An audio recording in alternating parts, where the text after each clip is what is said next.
বহু বহু কাল আগের কথা, যখন হাতঘড়ি ছিল না দেয়াল ঘড়ি, টেবিল ঘড়ি কিংবা সহজে সময় দেখার জন্য বর্তমান যুগের মতো সেলফোন। কিন্তু তখন মানুষ থেমে থাকেনি।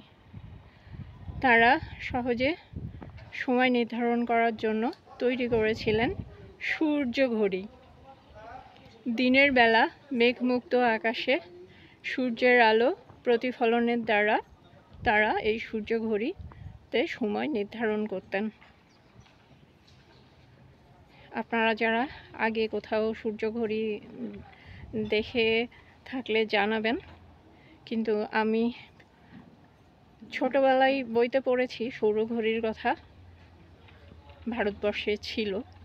সেটা সম্ভবত ব্রিটিশ শাসনামলে কোনো কারণে ভেঙে দেওয়া হয়েছিল।